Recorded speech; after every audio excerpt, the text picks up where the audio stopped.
Bismillahirrahmanirrahim. Assalamualaikum warahmatullahi wabarakatuh. Yang terhormat Ibu Kurikulum SMK Tapak Bakti Indonesia, yang terhormat Bapak Ibu guru yang ada di ruang IT. Pertama-tama marilah kita ucapkan puji syukur kehadiran Allah Subhanahu wa taala karena pada pagi hari ini kita bisa berkumpul dalam acara diseminasi budaya positif ya oleh saya, yaitu Linggar Kulistia, CGP Angkatan 9 Kabupaten Pati.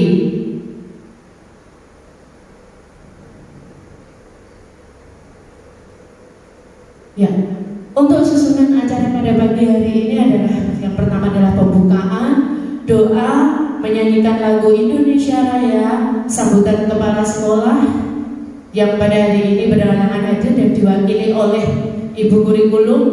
Selanjutnya adalah diseminasi budaya positif, dilanjutkan dengan tanya jawab, dan yang terakhir adalah penutup. Untuk itu menginjak acara yang pertama, mari kita buka dengan baca basmalah bersama-sama. Bismillahirrahmanirrahim. Baik, dilanjutkan dengan doa menurut agama dan kepercayaan masing-masing. Berdoa mulai.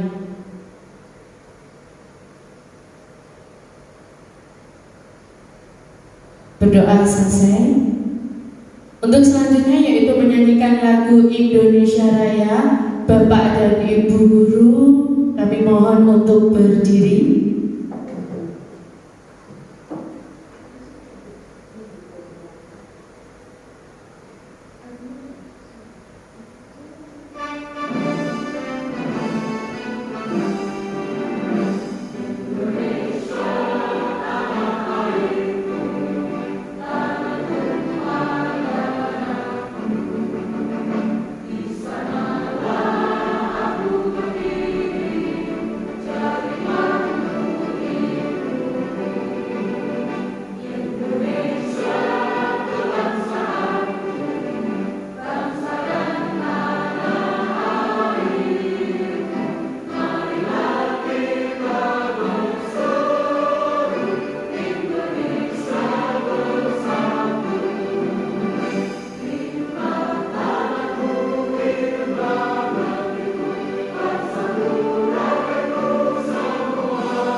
Hadirin dimohon duduk, terima kasih.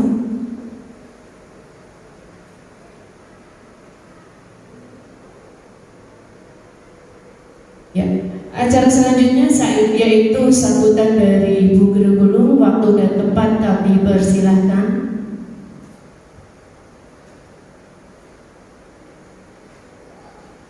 Assalamualaikum warahmatullahi wabarakatuh. Waalaikumsalam warahmatullahi wabarakatuh. Yang saya hormati Bapak Ibu guru yang sudah hadir dalam acara diseminasi budaya positif oleh Linggar selaku calon guru penggerak Angkatan 9. Puji syukur kita panjatkan kepada Allah Subhanahu wa taala karena pada pagi ini kita dapat bertemu dalam keadaan sehat walafiat.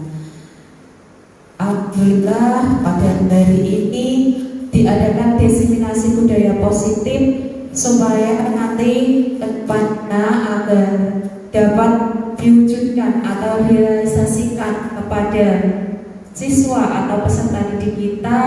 Dengan budaya positif ini nanti diharapkan Bapak Ibu guru semua bisa memberi contoh atau teladan yang baik.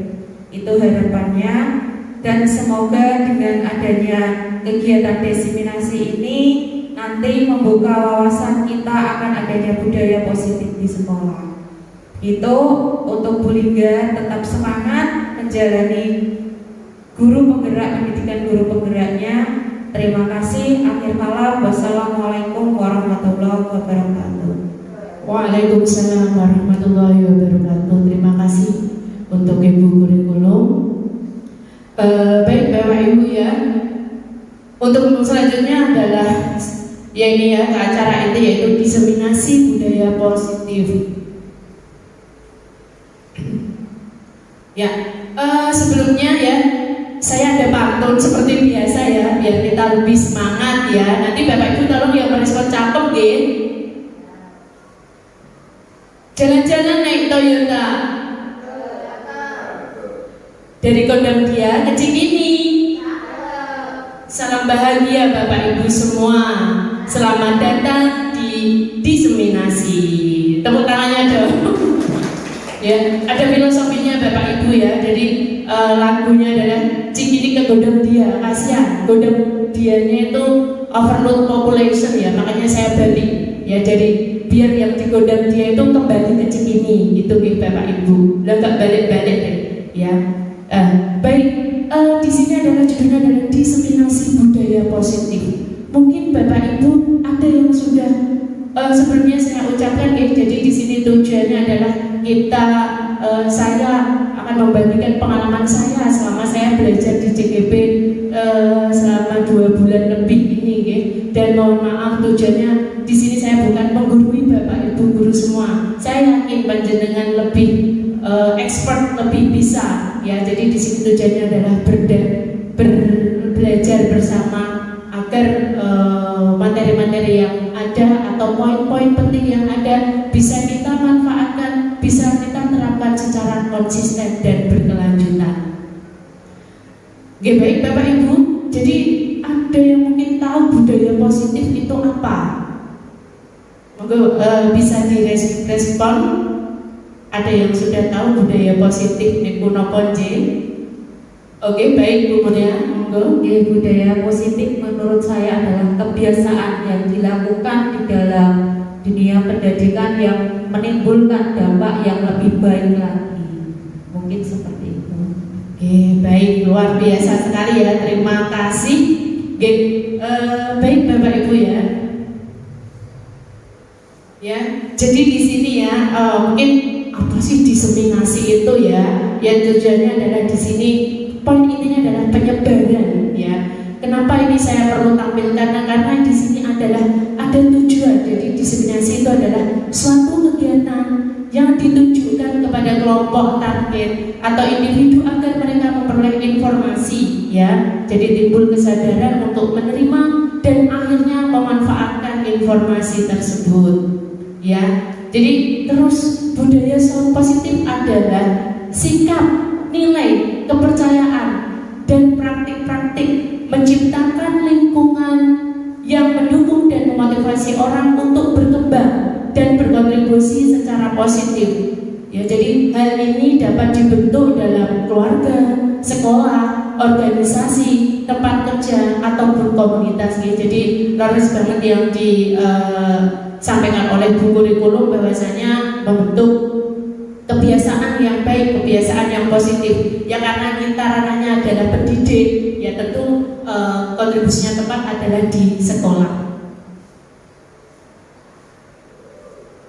Nah ini ya kaitannya tadi, karena dia pendidik, jadi budaya positif di sekolah itu sangatlah penting untuk mengembangkan murid ya menjadi memiliki karakter yang kuat, sesuai profil pelajar Pancasila.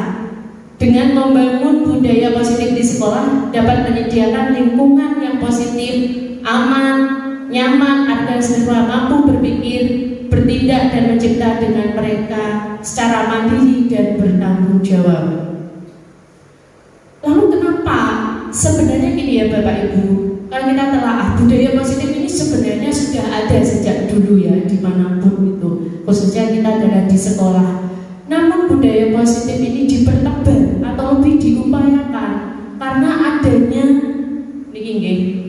paradigma baru dalam pembelajaran, yaitu proses pembelajaran yang berorientasi pada penguatan kompetensi dan pengembangan karakter yang sesuai dengan nilai-nilai profil pelajar Pancasila, ya. Jadi mengalami kegiatan pembelajaran di dalam ataupun di luar kelas. Rancangan pembelajaran dengan paradigma baru akan berdasarkan prinsip pembelajaran yang berdiferensiasi sehingga setiap siswa belajar sesuai dengan kebutuhan dan tahap perkembangannya. Nah, tadi ada profil pelajar Pancasila nih, itu ada mencakup 6 dimensi. Dimensi yang pertama, hal ini juga sudah saya sampaikan kepada anak-anak ya. Jadi kadang P5 itu apa sih poinnya? Nah, ternyata nilai-nilai 6 dimensi ini atau 6 nilai ini yang perlu dimunculkan pada mereka semua. Yaitu yang pertama adalah beriman dan bertakwa pada Tuhan Yang Maha Esa dan berakhlak mulia, berkebinekaan global, gotong royong, mandiri, bernalar kritis dan kreatif, ya. Baik, ya. Jadi pada pagi hari ini budaya positif yang akan saya sampaikan adalah yang pertama yaitu disiplin positif, yang kedua adalah motivasi perilaku, ya. Nanti terkait dengan hukuman, penghargaan dan restitusi. Selanjutnya adalah kebutuhan dasar manusia, posisi kontrol, tepatnya adalah posisi kontrol seorang guru di sekolah. Selanjutnya adalah keyakinan kelas dan segitiga restitusi. Ya, ini sebagai pembukaan daripada disiplin itu sendiri atau penerapan budaya positif nih Bapak Ibu. Jadi ini Anda dan teman Anda akan melakukan kegiatan cobalah buka. Mungkin saya bisa minta bantuan 2 orang untuk maju ke depan. Silahkan Bu Okta, Bu Laras, monggo.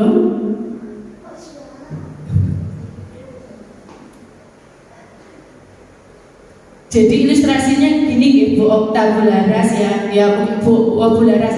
Bu Laras itu punya sesuatu ya, anggaplah itu ya mungkin selembar kertas atau cek senilai 1 M, 1 miliar atau 1 ember ya. Ya itu kan atau apa terserah, mungkin itu hal rahasia atau apa, pokoknya yang berharga yang bernilai bagi Bu Laras. Tolong itu genggam dalam genggaman Bu Laras sekuat-kuatnya. Nah, untuk Bu Okta mencoba membuka genggaman itu, istilahnya mungkin kepo ya, atau rasa tahu Bu Okta itu bisa posisi di genggam Bu Laras itu, ya. Jadi akan berusaha entah menggelitik, entah memaksa, entah disawer uang atau apa, ya. Jadi begitu. Monggo Bu Okta bisa dipraktekkan. Boleh, asal orangnya mau dipaksa.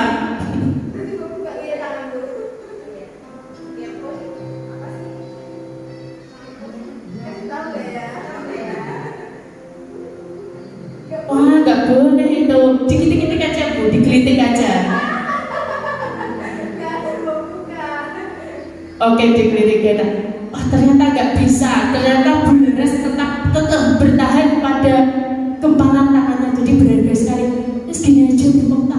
Coba Bu Okta impersonate suami dari Bu Laras, Pak Iwan atau mungkin dedekannya, ya putrinya Bu Laras. Dedekannya aja, Bunda, apa sih itu gitu. Ya.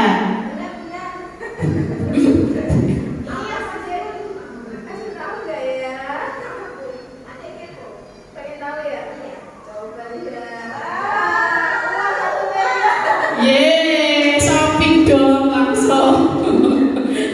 Ya baik, terima kasih. Saya persilakan duduk. Iya baik Bapak Ibu ya. Baik ya, di sini hanya skematik. Jadi realitanya apa? Jadi posisi kontrol itu ya memang ada pada diri kita sendiri. Itu sebenarnya saya ibaratkan sebagai murid ya. Jadi yang mengontrol penuh atas dirinya sendiri, atas murid itu sendiri ya, pribadinya itu sendiri ya. Namun ya mau dipaksa, mau diapapun, kalau memang base-nya itu susah, ya memang susah. Namun ketika diberi pemantik atau diberi stimulus atau diberi pendekatan personal secara positif yang ternyata itu pas dan sesuai atau cocok, ya nyatanya pasti murid tersebut atau seseorang tersebut akan mungkin demi sedikit dulu atau bahkan langsung bisa menerima stimulus tersebut, ya. Jadi di sini bisa kita ambil pelajaran, ya, bahwasanya seorang murid itu bisa kita dekati, ya, bisa kita beri stimulus dengan baik. Oke, begitu Bapak Ibu. Ya ini ya, jadi budaya positif berkaitan dengan disiplin positif. Apa sih itu? Ya, jadi disiplin berasal dari kata disiplin, ya, yang artinya latihan, ya, namanya kita berlatih, atau pendidikan, ya, berlatih. Kemarin ada juga saya tadi adalah belajar juga, ya. Jadi disiplin itu pendidikan dalam pengembangan harkat, spiritualitas, dan kepribadian. Disiplin positif mengacu pada kesadaran regulasi diri untuk belajar memiliki tanggung jawab terhadap apa yang dilakukan. Disiplin positif mengacu kepada konsep cara seorang guru membimbing murid dalam menumbuhkan tanggung jawab disiplin diri berdasarkan nilai-nilai kebajikan yang diyakini, karena motivasi internal murid tanpa paksaan ataupun hukuman. Nah, ini poin pentingnya Bapak Ibu, ya. Jadi tadi memberikan sebuah personel didik ikania itu stimulus yang pas, ternyata Bularas mau membuka genggaman tangannya itu. Jadi sama, ya. Di sini murid-murid kalau kita kasih motivasi secara internal, menimbulkan kesadaran mereka itu akan lebih melaksanakan dengan lebih baik daripada kita paksa-paksa, ya, apalagi kok sampai dihukum.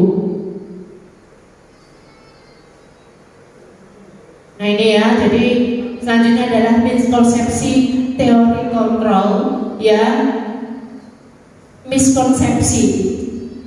Jadi di sini patokannya adalah bukan tentang salah dan benar Bapak Ibu, ya, namun hal yang bisa kita perbaiki bersama. Jadi yang pertama adalah ilusi guru mengontrol murid, ya. Jadi guru itu sepenuhnya mengontrol murid. Ternyata tidak demikian Bapak Ibu, ya. Tidak sepenuhnya bisa. Ya, nyatanya ada beberapa murid itu yang susah untuk didisiplinkan seperti itu. Jadi stimulus cara lain apa? Yaitu tadi, ya, memberikan pendapat, memberikan pendekatan, memberikan stimulus. Selanjutnya adalah ilusi bahwa semua penguatan positif itu efektif bagi murid, ya. Ya memang usaha positif kita itu pasti tidak sia-sia, seberapapun itu pasti ada hasilnya. Namun di sini bahwasanya coba murid kita, ya, beri nasihat terus, ya, beri aturan terus. Yang ada apa Bapak Ibu? Ya, yang ada mungkin mereka akan merasa muak, ya. Yang ada mungkin mereka akan merasa bosan, kok kayak aku salah terus seperti itu, ya. Terus selanjutnya adalah ilusi bahwa kritik itu membuat orang merasa bersalah dan menguatkan karakter murid. Nah, di sini, ya, kritik. Nah, apalagi kalau pas situasi dan kondisi itu tidak sesuai, ya, memberikan kritik kepada orang lain itu kadang-kadang malah menimbulkan emosi bagi orang lain, ya. Selanjutnya adalah ilusi bahwa orang dewasa berhak memaksa. Nah, ini yang sangat tidak tepat juga, ya. Kita guru tentu lebih dari usia lebih dewasa daripada murid, ya. Kita selalu memaksa kehendak anak mengikuti peraturan kita, ya. Perlu diingat Bapak Ibu, di sini anak juga punya kodrat tersendiri, ya, yang berkaitan dengan haknya, ya. Jadi kita harus memikirkan itu, ya, bahwa murid kita juga mempunyai hak.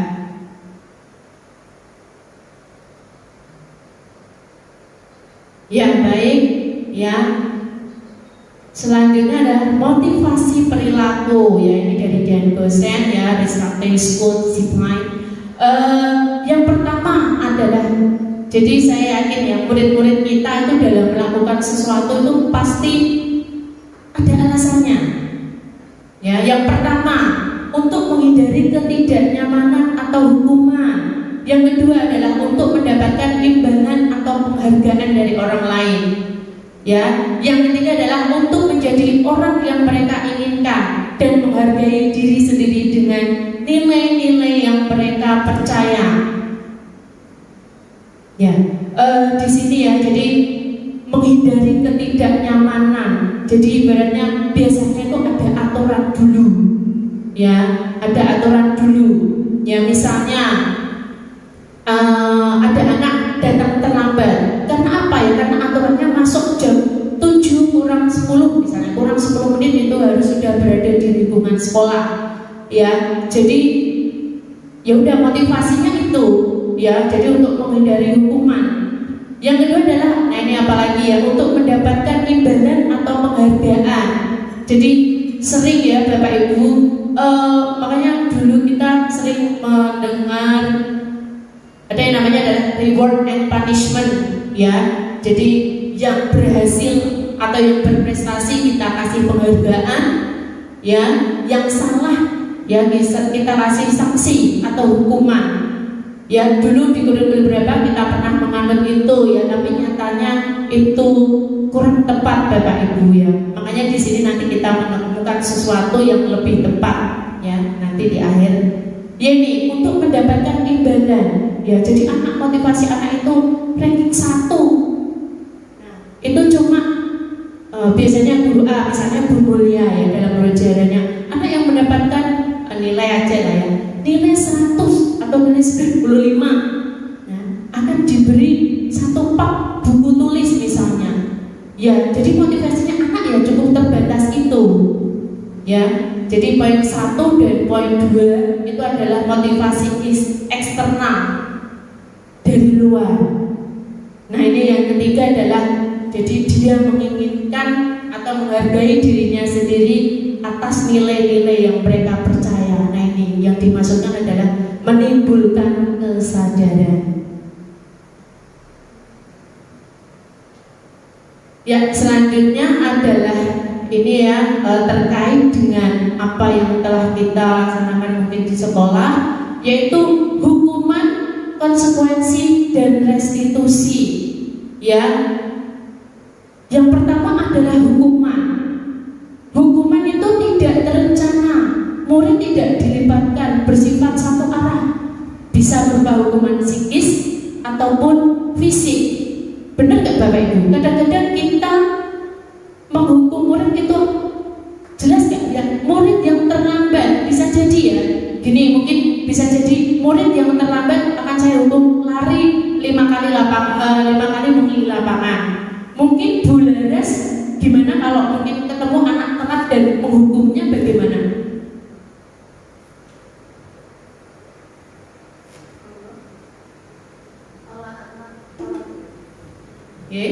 Terima kasih waktunya Bu Linggar. Menanggapi kalau ada anak telat ya datang. Yang pertama kalau saya tanyakan kenapa kok bisa telat datangnya? Mungkin ada bangun kesiangan, kemudian atau terjadi sesuatu dalam perjalanan, juga bisa. Kalau alasannya bisa diterima ya dikasih tahu aja. Saatnya telat bangun berarti harus bangun lebih awal, seperti itu solusinya. Itu aja sih. Terima kasih Bu Linggar. Baik, maaf masih belajar. Kalau itu terjadi terus-menerus Bu Laras, ternyata anak itu memang sering seperti itu. Berarti kalau udah dikasih tahu ternyata melanggar terus, sering terlambat gitu maksudnya ya. Kalau saya ya kasih hukuman juga, tapi yang tidak secara fisik, maksudnya untuk kedisiplinan aja. Contoh kita melakukan kebersihan lingkungan aja. Ya, mungkin membersihkan depan kelas, itu seperti itu aja. Bukan fisik seluruh hari itu enggak. Ya, baik, terima kasih. Nah itu ya Bapak Ibu ya. Jadi yang hukuman itu bersifat dari kita biasanya. ya itu dalam posisi pasti kita memaksa murid. Dan hukuman juga bisa berbeda-beda ya, mungkin nanti Bu Laras ya memberi hukuman dengan cara membersihkan depan kelas ya, mungkin kalau bulingan ya lari berarti hukuman ke fisik ya. Tadi juga sebenarnya fisik Bu, cuma lebih ada kemanfaatan yaitu kebersihan lingkungan. Ya baik ya.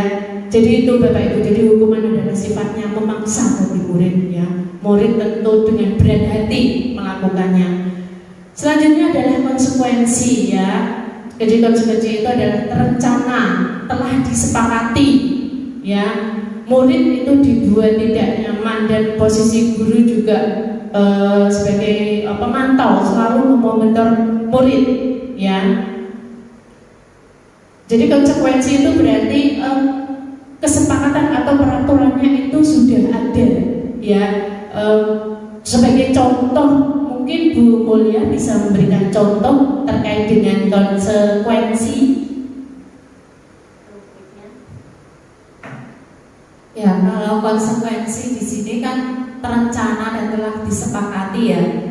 Misalkan di pelajaran PJOK itu sebelumnya sudah ada kesepakatan kalau yang terlambat itu nanti akan berlari mengelilingi lapangan sebanyak sekali misalkan. Nah, itu ada seorang siswa yang terlambat.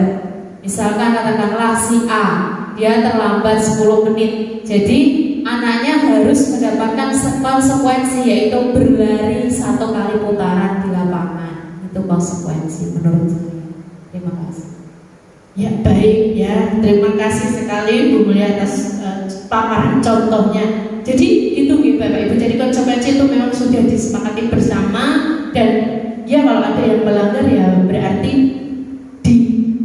dijalani ya atau menjalani sanksi yang ada sesuai kesepakatan tersebut ya. Jadi ini sifatnya lebih tadi kalau memaksa sekali, kalau konsekuensi ya memang sudah disepakati berarti lebih netral. Nah ini Bapak Ibu, yang terakhir adalah restitusi ya,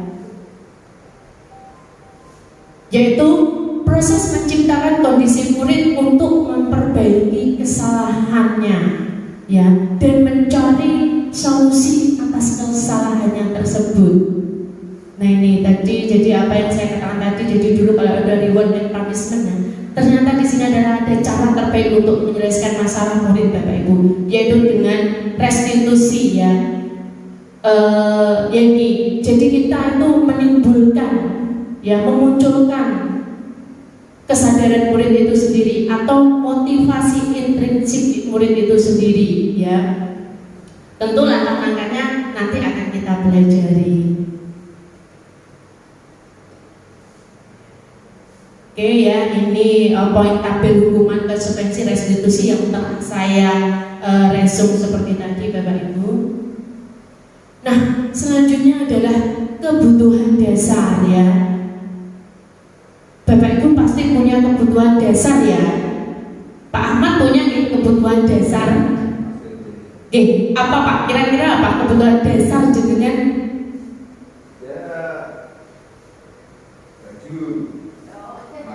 Oh baju, makan, berarti pendidikan, meskipun seorang guru tetap wajib ini ya, pendidikan ya, wajib terus belajar tetap Pak. Oh ya, luar biasa. Ya Pak, insya Allah ini ada CGP angkatan 11 Pak, nanti bisa bergabung untuk lebih mengupgrade Pak. Kita sama-sama belajar nanti. Oke, baik ya. Ya ini ya Bapak Ibu. Jadi kebutuhan dasar itu ada 5 Bapak Ibu ya. Jadi kebutuhan untuk ya yang pertama tadi sampaikan Pak Ahmad, pangan ya, pangan terutama ya. Jadi pangan, papan, sandang. Jadi itu kebutuhan bertahan hidup. Ya, selanjutnya adalah kebutuhan kasih sayang dan rasa diterima. Perlu nggak sih Bapak Ibu kasih sayang dan rasa diterima? Ya, kira-kira Bubun kalau nggak diberi kasih sayang sama Pak Dut ya sebagai suami pripun Bubun? Ngambek ya, oke. Ya baik ya, yang kedua itu. Lalu adalah kebebasan, ya. Selanjutnya adalah kesenangan, dan yang terakhir adalah penguasaan. Ya, ini ya masih kaitannya di 5 kebutuhan dasar manusia itu tadi ya. Jadi bertahan hidup poin-poinnya adalah yang makanan, pakaian, tempat tinggal, ya, keamanan, kesehatan, lalu kasih sayang itu rasa diterima, dipedulikan, berbagi, kerjasama, dan penguasaan itu adalah harga diri, keinginan untuk dianggap, ya, pemimpin, ya, memimpin, berprestasi, ya, didengar. Yang selanjutnya adalah kebebasan, ya, mandiri, memiliki pilihan, mencoba hal-hal yang baru, mampu mengendalikan arah dirinya. Ya, yang terakhir adalah kesenangan, ya. Jadi tadi ya, orang dewasa berhak mengontrol murid. Nah, itu miskonsepsi yang perlu diperbaiki, ya. Jadi di sini kita harus sadar betul bahwa murid juga mempunyai hak, ya. Mereka juga mempunyai kebutuhan, ya. Di antaranya adalah 5 kebutuhan dasar manusia ini. Nah, ini coba Bapak Ibu ya, ini ada sebenarnya ini skenario-nya sama ya, cuma di akhir itu nanti yang membedakan di katanya ya, respon dari si muridnya itu termasuk kebutuhan apa ya. Coba mungkin Bu Okta bisa yang pertama membacakan, monggo. Tegar siswa kelas 10 ya, dari kelas 10. Tegar dari kelas 10 sering izin keluar kelas dan tidak kembali sampai hampir waktu pembelajaran selesai. Guru yang mengajar harus selalu memeriksa keberadaannya ke kamar mandi. Jika ditanyakan alasannya, Tegar selalu menjawab, "Saya senang main petak umpet dengan guru." Seru, kebutuhan apa yang sedang berusaha dipenuhi oleh Tegar? Ya, baik ya. Untuk Tegar sekarang udah naik kelas 11 nih Bapak Ibu. Jadi ini bawaan waktu SMP. Ya, jadi itu situasinya Bapak Ibu. Ketika ditanya, "Saya senang main petak umpet dengan guru." Seru, Bu. Nah, kira-kira kebutuhan apa ya? Tujuan dari Tegar untuk memenuhi kebutuhan apa itu? Kesenangan. Ya, baik Bapak Ibu ya. Ya, jadi di sini ya memang tidak saya kasih dulu ya. Jadi memang jawabannya adalah kesenangan. Ya. Kesenangan. Ya. Senang main petak umpet, seru. Ya. Ini di skenario yang sama, namun jawaban Tegar itu berbeda. Mohon Bu Okta langsung diresponnya saja Bu Okta, karena skenario-nya sama. Bapak Ibu ya, soalnya sama, skenario-nya sama, cuma jawabannya terakhir itu berbeda. Pakai langsung ke pertanyaannya berarti ya? Ya, responnya. Ya, Pak, Ibu guru lebih peduli kalau saya nggak ada di kelas. Kebutuhan apa yang sedang berusaha dipenuhi oleh Tegar?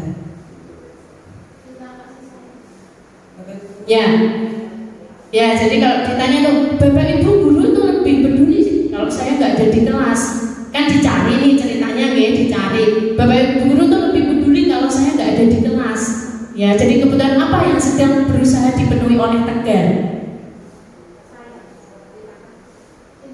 Ya, jadi perhatian ya. Ini adalah ingin diperhatikan. Mungkin di kelas itu bareng-bareng, guru pasti menjelaskan ya secara bersama. Ya, jadi di sini adalah cinta kasih sayang. Selanjutnya adalah di skenario yang sama namun jawabannya berbeda. Jadi Tegar kalau ditanya itu menjawab, "Saya bosan ada di kelas terus." Nah, kira-kira apa Bapak Ibu?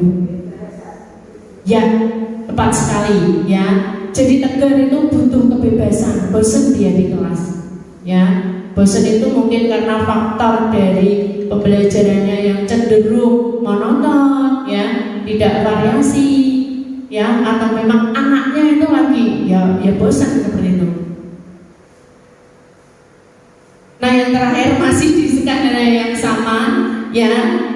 Jadi kalau tegar ditanya, saya hebat kan Bu? Ya, bisa buat Bu Guru keluar mencari saya terus. Nah, berarti kira-kira apa Bapak Ibu? Ya, jadi penguasaan. Ya, di sini ada membuat seseorang itu si tegar ini bisa bisa membuat gurunya mencari dan berkata seperti itu, saya hebat, ya, bisa membuat Bu Guru itu keluar lalu mencari saya. Nah, itu berarti penguasaan. Ya, terima kasih atas responnya Bapak Ibu. Nah, ini selanjutnya ya ini sering itu kita di posisi yang kurang tepat, ya.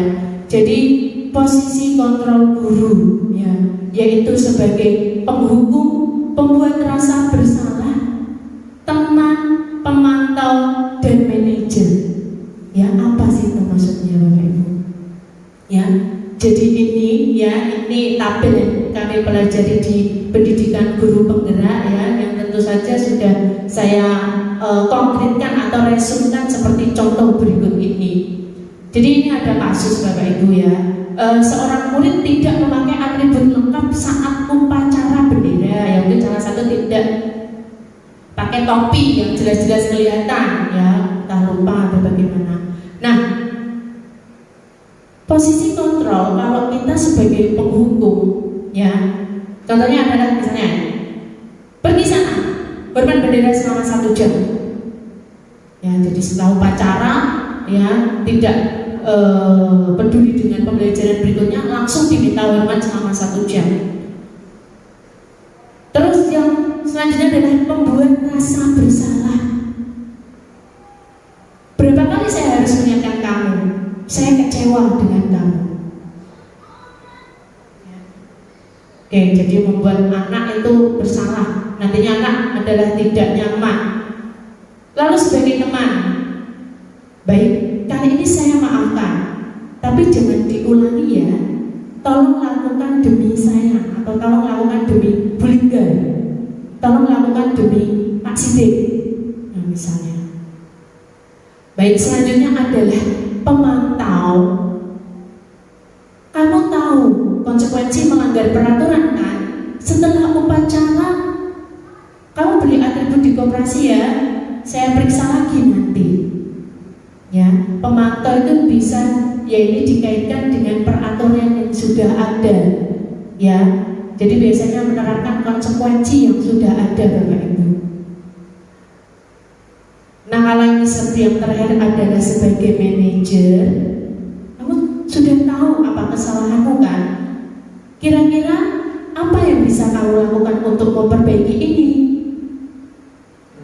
Ya, saya ingin bertanya kepada Bapak Ibu semua, kira-kira panjenengan kalau di sekolah ada anak yang melanggar, ya, contohnya ini aja, tidak memakai atribut, seringnya di posisi mana? Mungkin Bu Mun bisa menjawab. Posisinya kalau anak nggak pakai topi, Bu Mun itu biasanya posisinya di mana, teman-teman? Mengingatkan supaya nanti untuk upacara berikutnya mengingatkan supaya kalau upacara berikutnya tidak dihukum, deh Bu, atas kesalahannya gitu. cukup suruh maju ke depan. Saat upacara itu yang tidak pakai topi itu dimaju ke depan. Jangan dia tidak disiplin. Oh, gitu, oke. Baik, ya. Ya, berarti menghukum, ya, Bu Mun, ya, menghukum, ya. Ya, berarti menghukum anak disuruh di lapangan, bukan di barisan peserta itu, ya. Jadi tentu biar anak kelihatan kalau itu nggak pakai topi dan menjadikan mungkin anak malu, gitu. Kira-kira terpaksa nggak Bu anak melakukan itu? Kira-kira kalau dipilih mau seperti itu apa tidak? Misalnya, ya tidak, ya Bu. Tentu jawab nggak mau, ya. Ya, baik. Nah, ini, ya. Terima kasih Bu Mun. Iya, memang sering kita di sekolah kalau ada anak melanggar itu sebagai penghukum, padahal hukuman ya seperti saya disampaikan awalnya tadi ya, hukuman itu adalah sifatnya memaksa ya, membuat anak menjadi terpaksa melakukan tersebut ya, dan itu adalah faktor eksternal yang nantinya anak itu tidak menjadi tidak muncul kesadaran, tidak muncul motivasi dalam internal hati mereka ya.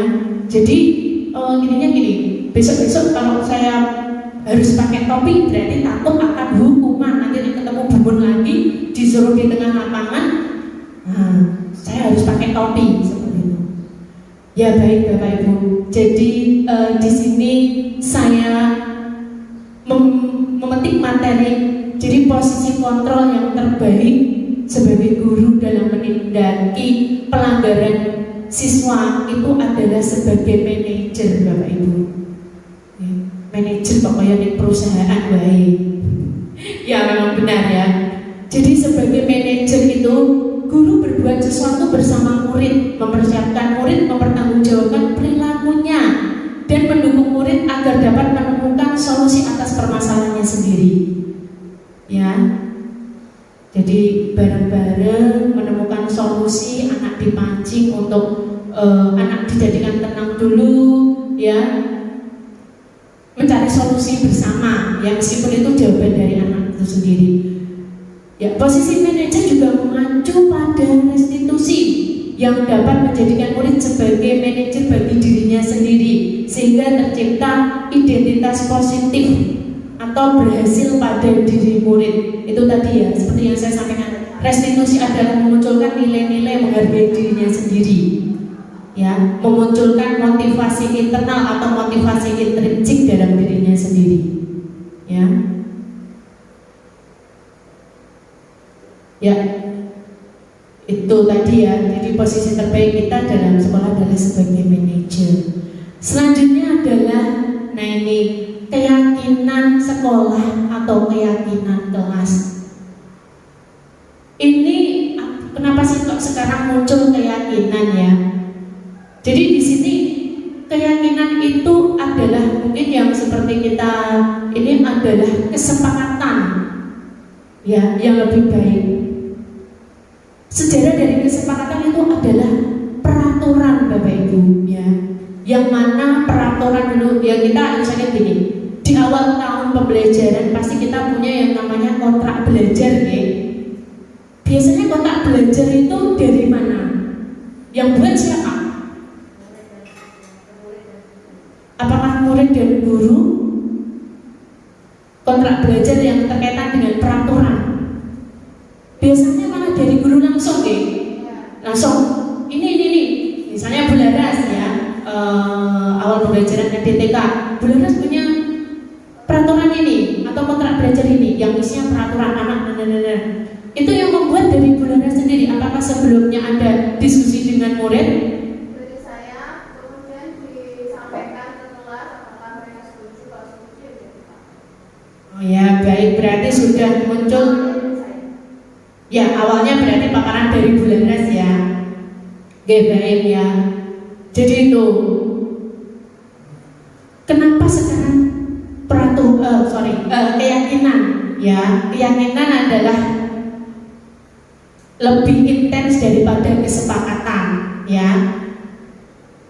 Yang titik tolaknya adalah peraturan. Peraturan itu sifatnya adalah sepihak ya, dari seseorang atau mungkin kalau guru ya dari guru. Nah sifatnya adalah nanti mengatur, memaksa, harus ini ya. Beda kalau kita memunculkan keyakinan ya, keyakinan sekolah atau keyakinan kelas, mungkin lahir dari keyakinan kelas dulu nih. Keyakinan kelas itu dibuat itu bersama-sama ya. Murid itu nanti punya kontribusi untuk memunculkan hal-hal positif apa yang harus dimunculkan di dalam kelas. Jadi seperti itu. Ya tujuannya adalah ya kembali lagi kepada memunculkan kesadaran murid. Jadi di sini adalah guru berperan dalam mewujudkan terbentuknya keyakinan sekolah atau kelas dengan adanya kesepakatan antara guru dan murid. Ya, jadi besok-besok kata kesepakatan bisa diubah menjadi keyakinan. Ya. Selanjutnya adalah keyakinan kelas berupa pernyataan universal yang mudah diingat, dipahami dan harus diterapkan dalam lingkungan sekolah atau kelas. Ya mungkin kalau siswa murid kita itu jenjang SMK ya lebih gampang ya. Beda mungkin kalau terapannya di murid SD, kata-kata yang panjang ya agak ribet ya pasti akan susah. Ya ini ya poin-poin yang harus diperhatikan dalam pembentukan keyakinan kelas, yaitu keyakinan kelas bersifat abstrak daripada peraturan yang lebih rinci dan nyata. Ya, dua adalah keyakinan kelas berupa pernyataan universal, dan yang ketiga adalah pernyataan keyakinan kelas selalu dibuat dalam bentuk positif. Ya, jadi positif mungkin nanti ada ide anak yang gimana? Tidak boleh menjahili teman di dalam kelas. Itu akan kita ubah menjadi positif. Ya, seperti halnya berarti kita ubah positif gimana? Kalau tidak boleh menjahili teman di dalam kelas. Positif, kalimat positifnya bagaimana Bapak Ibu? Tidak boleh menjahili teman di dalam kelas. Ya, berarti kalimat positifnya bisa kita ubah nih, bersikap tenang di dalam kelas. Ya, jadi tenang ya. Selanjutnya adalah keyakinan kelas harusnya dibuat tidak perlu banyak sehingga mudah diingat dan dipahami. Keyakinan kelas hendaknya sesuatu yang dapat diterapkan di lingkungan itu, ya jelas ya. Makanya ini kita menggali poin-poin tersebut dari murid juga, biar mereka juga menyesuaikan apa sih yang menjadi keinginannya, apa yang mereka inginkan sebagai nilai-nilai positif di dalam kelas. Yang keenam adalah semua anggota kelas hendaknya ikut berkontribusi dalam pembuatan keyakinan kelas melalui kegiatan curah pendapat. Ya, jadi tadi informasi dari murid digali ya. Yang ketujuh adalah semua anggota kelas bersedia meninjau kembali keyakinan kelas dari waktu ke waktu. Ya, jadi ini ya, jadi setelah keyakinan kelas dibentuk, ya, tentu nanti bisa ditaati bersama, ya, dan berkelanjutannya. Namanya perkembangan ya Bu, karena pembelajaran itu nggak lepas dari kodrat alam, kodrat zaman ya. Bisa jadi poin tertentu dalam keyakinan kelas itu sudah tidak berlaku dan berlaku yang lain. Contohnya apa? Mungkin peraturan kelas tidak dulu ya, tidak boleh menggunakan HP di dalam kelas, ya. Tapi mungkin untuk keyakinan atau kesepakatan saat ini di dalam kelas kan boleh Bapak Ibu, ya. Boleh tidak? Saya lihat yang saya amati Bapak Ibu kadang-kadang sering juga menggunakan HP sebagai media pembelajaran, ya. Seperti saya sendiri, ya, ulangan harian menggunakan Quizzes, ya, tentu memfungsikan smartphone anak-anak itu sendiri, ya. Jadi penyesuaian. Oke, nah ini langkah-langkah dalam menggali ya, sebenarnya sudah dipaparkan di slide tadi. Ya ini Bapak Ibu ya. Jadi proses membuat keyakinan kelas itu seperti ini ya. Ini yang saya terapkan di lokal ya. Namun saya belum mencobanya di kelas ya. Jadi membuat proses keyakinan kelas. Jadi poinnya adalah itu ada ini ya, kertas apa ini? Postcard ya. Postcard apa ini? Post-it atau sticky note. Ya. Sticky note ini adalah dari anak-anak ya. Dari jadi nilai-nilai apa yang mereka akan munculkan ya. Dan diubah, kalau ada yang negatif berarti kita ubah menjadi yang positif ya. Lalu kalau sudah menjadi kalimat positif itu kita kaitkan dengan kebajikan universal. Misalnya apa Bapak Ibu? Tadi ya, tidak boleh terlambat. Nah itu kita harus ubah menjadi kalimat positifnya adalah hadir tepat waktu. Selanjutnya kita kaitkan kalau hadir tepat waktu itu kebajikannya atau kebaikannya apa? Oh berarti kita disiplin Bu. Nah, disiplin waktu. Karena dengan memunculkan kebajikan atau nilai kebajikan universal itu murid akan lebih termotivasi ya Bapak Ibu ya. Yaitu prosesnya nanti untuk pendamaiannya nanti bisa kita adakan dispensasi atau mungkin paparan lebih lanjut ya. Jadi selanjutnya adalah ini ya Bapak Ibu. Jadi dalam menerapkan keyakinan kelas ya, jika terjadi pelanggaran ya tentu akan ada sanksi atau hukuman atau restitusi tadi ya, sudah saya paparkan restitusi. Jadi kalau kita sampai memberi hukuman ya atau sanksi itu merupakan identitas yang gagal. Maksudnya gagal itu seperti ini Bu tadi. Murid cenderung merasa terpaksa ya dengan berat hati menjalankannya. Jadi sebaliknya kalau restitusi itu membentuk disiplin positif itu merupakan identitas yang berhasil. Identitas berhasil adalah dia mampu sadar diri ya, muncul motivasi intrinsiknya mereka sendiri seperti itu ya. Nah ini yang terakhir, poin terakhir adalah segitiga restitusi. Kalau di awal-awal tadi kita mengenal restitusi ya, jadi ini segitiga ini adalah langkah dalam menyelesaikan masalah ya, yaitu dengan menggunakan segitiga restitusi. Di sini adalah guru berperan sebagai manajer menggunakan segitiga restitusi ya dalam menyelesaikan masalah. Masalah apa sih? Ya biasanya masalah yang ada di sekolah adalah pelanggaran dari murid-murid kita ya Bapak Ibu. Melalui 3 tahapan yaitu menstabilkan identitas, validasi tindakan yang salah, dan menanyakan keyakinan. Tujuannya apa?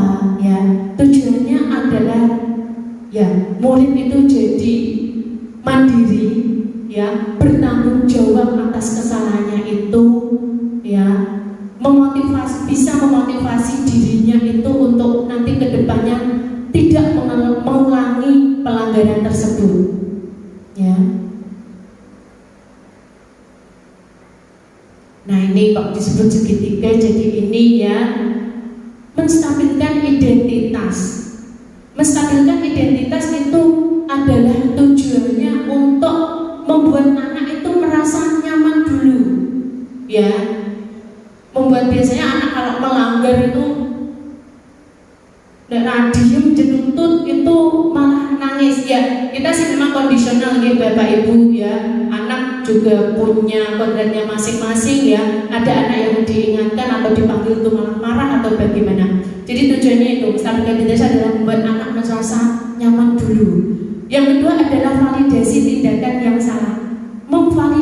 Memvalidasi berarti menegaskan kesalahannya itu di mana ya. Dengan anak nantinya tuh mengemukakan sendiri, tidak kita yang kamu udah masuk telat tidak bawa topi, nah langsung menghardik seperti itu, bukan ya. Yang ketiga adalah menanyakan keyakinan ya. Makanya tadi konsep saya adalah membuat keyakinan dulu ya, baru kita bisa mengaplikan atau menerapkan segitiga restitusi ini. Jadi menanyakan keyakinan ada tidak ya, keyakinan yang dilanggar di dalam murid tersebut ya. Baik, jadi ini Bapak Ibu ya, menstabilkan identitas ini hanya sebagai contoh kata-kata yang muncul di dalamnya ya. Dan ya ini saya mendapatkan hal lain juga, bahwasanya intonasi kita juga mempengaruhi Bapak Ibu ya. Benar tidak? Intonasi dalam kita bicara akan mempengaruhi nilai daripada kata-kata kita ya.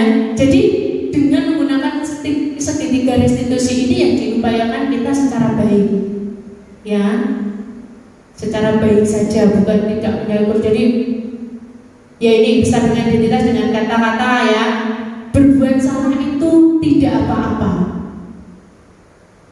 Ya mohon maaf tadi saya, jadi kita kaitkan dengan kondisi yang ada ya. Maksudnya kalau anak mungkin tahap tidak bawa topi ya, tidak bawa topi hari ini dalam upacara misalnya. Tapi kalau ada anak sudah mohon maaf mencuri HP temannya, ya wes ya udah, kesalahanku itu tidak apa-apa ya, tidak seperti itu ya Bapak Ibu ya. Coba kita menenangkan atau menstabilkan keadaan dulu dengan kata-kata yang memang bisa membuat tenang ya, namun si anak juga tidak merasa ya itu tadi, oh berarti aku ini mencuri rapopo seperti itu. Ngoten nggih Bapak Ibu ya. Ya, jadi tidak ada manusia yang sempurna. Kadang-kadang mungkin yang tidak ada di sini ya kesalahan itu manusiawi ya. Setiap orang pasti pernah berbuat salah ya. Secara tidak langsung itu pasti membuat rileks, membuat tenang anak dulu. Nah, selanjutnya adalah validasi tindakan yang salah. Tadi yang seperti saya sampaikan, jadi tujuannya validasi di sini adalah biar anak itu mengucap dari dirinya sendiri, kesalahan apa sih atau pelanggaran apa sih yang telah mereka perbuat ya.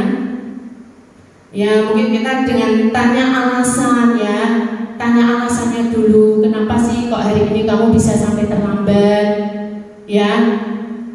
Jadi seperti itu. Lain adalah kamu patut bangga pada dirimu sendiri, kamu telah melindungi sesuatu yang penting buatmu. Ya ini mungkin dikaitkan dengan alasan ya, alasan yang membuat anak itu menjadi melanggar keyakinan itu apa. Baik, selanjutnya adalah menanyakan keyakinan ya. Menanyakan keyakinan itu menanyakan keyakinan. Jadi keyakinan yang sudah kita buat itu dikaitkan dengan pelanggaran yang dia buat. Jadi ada nggak poin keyakinan yang dia langgar? Seperti itu. Ya, mungkin dengan kata-kata ya, jadi nilai keyakinan apa yang telah kamu langgar? Agar misalnya, ya saya terlambat Bu, berarti keyakinan apa? Ya hadir tepat waktu atau disiplin waktu, seperti itu. Baik ya, selanjutnya ini penyelesaian kasus dengan segitiga restitusi. Ya saya akan muncul, sebenarnya sudah saya share ya di video kemarin di grup pusat ya. Namun untuk lebih pertegas, oke. Kasus 1 pada saat mata pelajaran bahasa Inggris yang diampu oleh Bu Linggar. Ada seorang murid yang bernama Devia meminta izin untuk ke kamar kecil, dan Bu Linggar memberikannya izin. Setelah mendapatkan izin, Devia ternyata tidak menuju ke kamar kecil tetapi justru pergi ke kantin sekolah untuk membeli sarapan, dikarenakan dia belum sempat sarapan di rumah karena terlalu tergesa-gesa berangkat sekolah.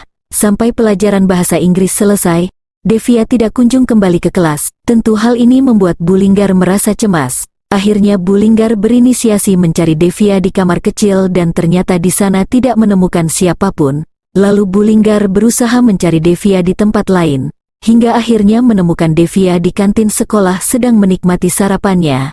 Selanjutnya Bu Linggar mengajak Devia ke ruang guru piket dengan tujuan menyelesaikan masalah ini. Kebetulan juga hari itu Bu Linggar ada jadwal piket. Devia, kamu menyadari tidak apa yang telah kamu perbuat? Iya, ini saya minta maaf karena telah berbohong kepada Bu Linggar. Nah, berbohong itu suatu kesalahan bukan? Apakah itu pantas dilakukan? Tidak pantas dilakukan, jadi minta maaf, jadi salah. Baik Devia, berbuat kesalahan itu memang manusiawi. Setiap orang pasti pernah berbuat kesalahan. Yang terpenting kita bisa belajar dari kesalahan tersebut dan berusaha untuk memperbaikinya. Setuju kan kamu Devia? Setuju. Baiklah Devia, kita coba cari solusinya bersama-sama ya. Iya Bu. Devia, mengapa kamu sampai berbuat seperti ini? Maaf Bu, Devia berbohong kepada Bu Linggar. Saya sangat lapar tadi, belum sempat makan Bu. Dikarenakan Bu kesiangan, jadi geraknya sangat tergesa-gesa dan takut terlambat masuk sekolah Bu. Kamu pasti sudah tahu betul kan keyakinan kelas yang sudah kita sepakati bersama pada awal tahun ajaran baru? Iya tahu Bu. Nah, berbohong itu apakah sesuai dengan keyakinan kelas kita? Tidak sesuai Bu. Jadi menurut kamu, keyakinan kelas apa yang sudah kamu langgar, Devia? Kejujuran. Nah, menurut kamu, kejujuran itu penting tidak? Penting Bu, karena dengan kejujuran akan menjadikan saya berperilaku lebih baik dan saya tidak akan berbuat seperti ini. Nah, benar Devia. Jadi kejujuran itu akan membawa banyak hal yang lebih positif. Dedikasi terhadap kejujuran memotivasi manusia untuk menjadi lebih baik. Orang yang jujur tidak akan pernah menutupi atau berbohong atas keburukannya, sehingga ia merasa termotivasi untuk berperilaku lebih baik. Orang yang jujur juga akan merasa tenang, karena mereka tidak perlu bingung dalam menutup kebohongan. Tidak ada satupun orang yang ingin dibohongi ataupun ditipu, Devia. Dibohongi membuat seseorang merasa dibodohi dan juga dirugikan. Kejujuran juga bisa membangun kepercayaan dan menciptakan tatanan sosial yang lebih baik. Jadi, orang yang jujur akan lebih mudah mendapat kepercayaan. Iya Bu, saya minta maaf pada Bu Linggar karena telah membohongi Ibu. Ya, baik, Devia. Kamu sudah menunjukkan penyesalanmu dengan meminta maaf. Lalu, apa yang akan kamu lakukan supaya tidak berbohong lagi baik kepada ibu ataupun kepada orang lain? Saya akan melihat perkataan Bu Linggar tentang betapa bernilainya kejujuran dan berupaya selalu bertindak dan berkata jujur dalam hal apapun Bu. Ya, baik Devia. Kamu sudah menemukan solusi dan kamu juga sudah bertanggung jawab atas perbuatanmu. Selanjutnya, ibu akan bekerja sama dengan wali kelasmu, guru BK, dan orang tuamu untuk terus menerapkan keyakinan kelas tentang budaya positif. Nah, sekarang kamu boleh kembali ke kelas untuk mengikuti pelajaran berikutnya. Baik Bu, terima kasih. Ya.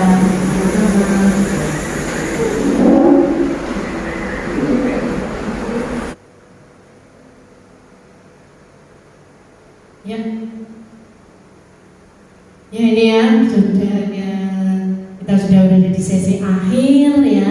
Saya ucapkan terima kasih ya. Selanjutnya mungkin ada tanggapan atau mungkin pertanyaan dari Bapak Ibu semua ya.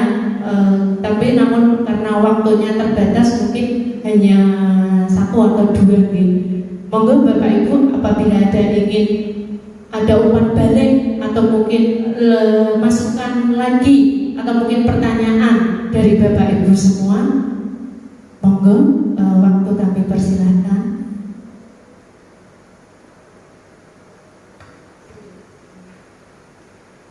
Oke.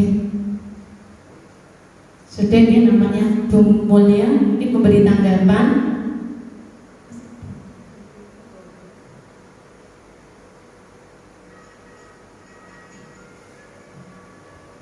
Ya, terima kasih.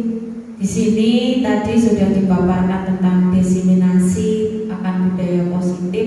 Nanti harapannya agar dari paparan itu bisa diterapkan oleh Bapak Ibu guru semua dan berdampak baik untuk putra-putri atau peserta didik di SMK Terpadu Bakti Indonesia ini. Terima kasih. Iya baik Bu Mulia ya. Ya tentu tadi ya saya paparkan tujuannya adalah kita belajar bersama konsep yang lebih baik ini bisa kita terapkan bersama-sama Bapak Ibu ya untuk konsisten dan berkelanjutan. Baik ya, mengingat waktu karena Bapak Ibu juga ada keperluan yaitu mengajar di jam berikutnya ya. Diseminasi pada pagi hari ini saya tutup ya. Mari kita tutup dengan bacaan hamdalah bersama-sama. Alhamdulillahirabbil alamin. Ya, baik. Terima kasih Bapak Ibu yang sudah berkenan hadir dalam diseminasi saya pada pagi hari ini. Ya ini jangan lupa untuk selalu tergerak, bergerak dan menggerakkan. Terima kasih. Ya, mohon maaf apabila ada salah kata. Wassalamualaikum warahmatullahi wabarakatuh.